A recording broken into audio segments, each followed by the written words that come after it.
smile anytime I see Chimdi's video. I smile because I know that whatever thing this young man is speaking is nothing but a fact. And as always, he was able to share a lot of horrible things that happen in Nigeria that South Africans does not even get to witness. Emphasis on the fact that most times Nigerians always come out to say that they are giants of Africa, but on the actual sense, they are actually child of Africa. Always, Chimdi went further to share a lot of things that Nigerian government needs to learn from South African government and the reasons why he thinks this country is getting it right. Why are Nigerians always so pompous? Why are Nigerians always so proud? But then on the actual sense, they have absolutely nothing to show for it. Take it away, guys. I want to share with you people a deep secret that I learned from Ghanaians and South Africans. Listen to me very clearly. Listen to me in fact, when I remember this secret, it shocks me. Now listen. You know when they say that whatever you appreciate, that is what you become. That is a very big lie, yo. That is a very big lie. Nigerians often use this to say, if you appreciate a rich man, you will become rich. If you appreciate wealth, wealth will come to you. It is a lie.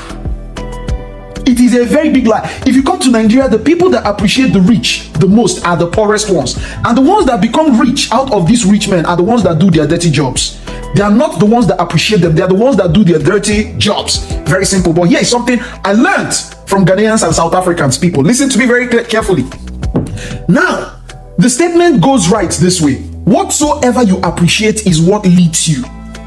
Whatsoever you appreciate, it's what leads you. Now, let me explain what leading you mean. It means that if you appreciate a wealthy man will become your leader.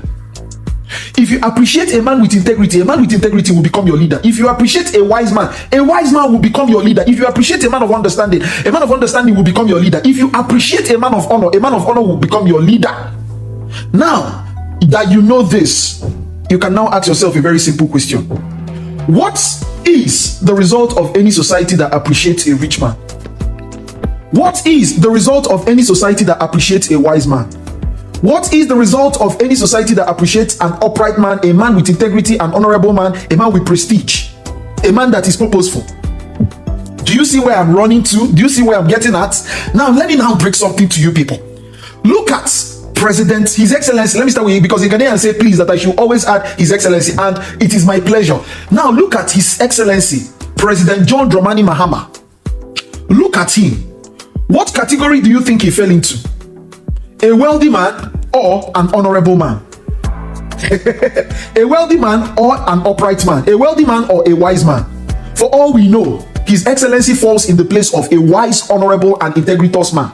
Now, if you look at the president of South Africa, for crying out loud, like I saw the son of the president of South Africa, the one that debated a Nigerian and destroyed him without even saying much words. That was how I got to know the material that South Africans had already accomplished for themselves as a president. This boy is supposed to be dumb as the son to a president, just like we often know in Nigeria. For example, if you come to know the son of our president and the son of maybe Odetola, the children of Odetola, the children of all these wealthy people that you know, Dangotes and all of their children, none of them are intelligent, all of them are unintelligent, very dull and dullards. But the president of South Africa, when I heard his son speak, I saw that this guy is pure knowledge to tell you the kind of thing that South Africans appreciate. So my people, it's not a question of what you appreciate is what you become. No, it is what you appreciate that leads you. So let us learn to appreciate the right thing.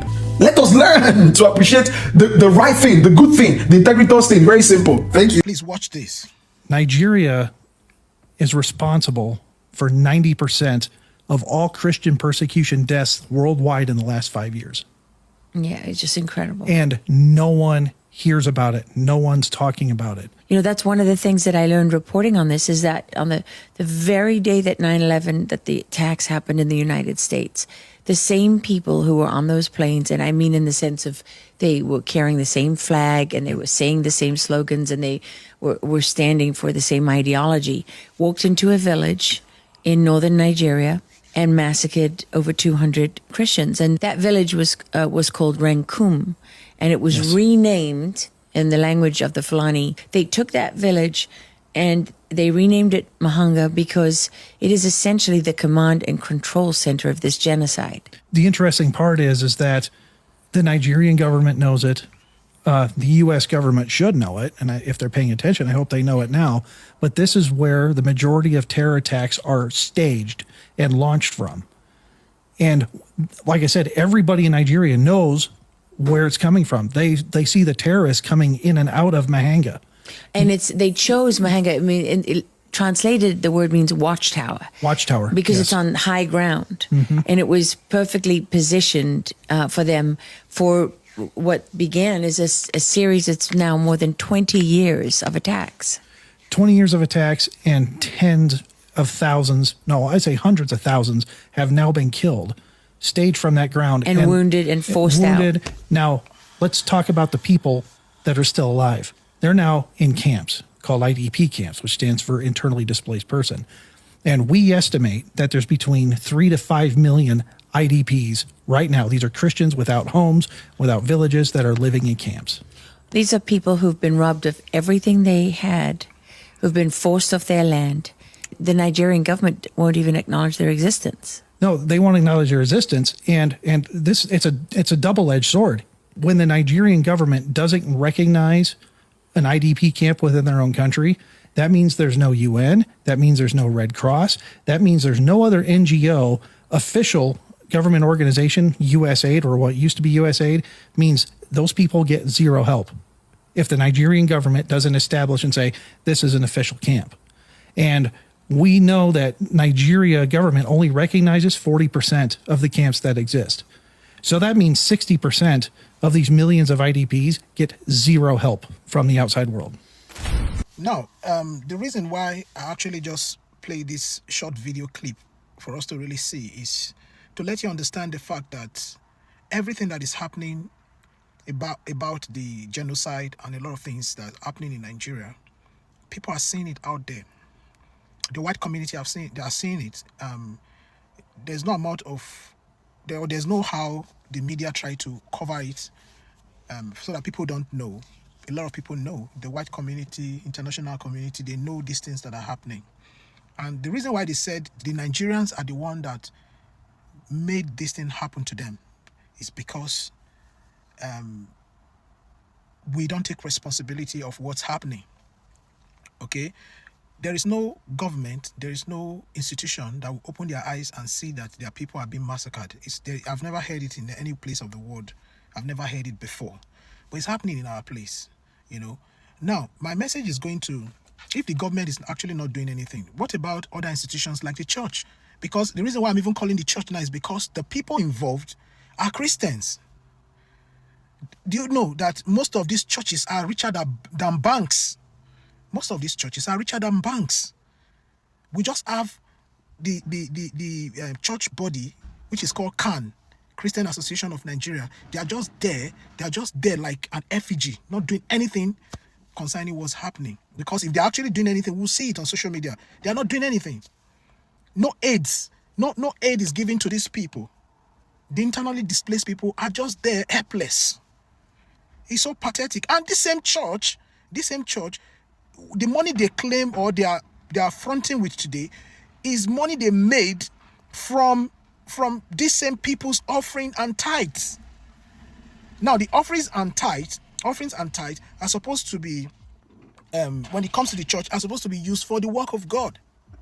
Now, helping humanity is the work of God, but people are no more doing it.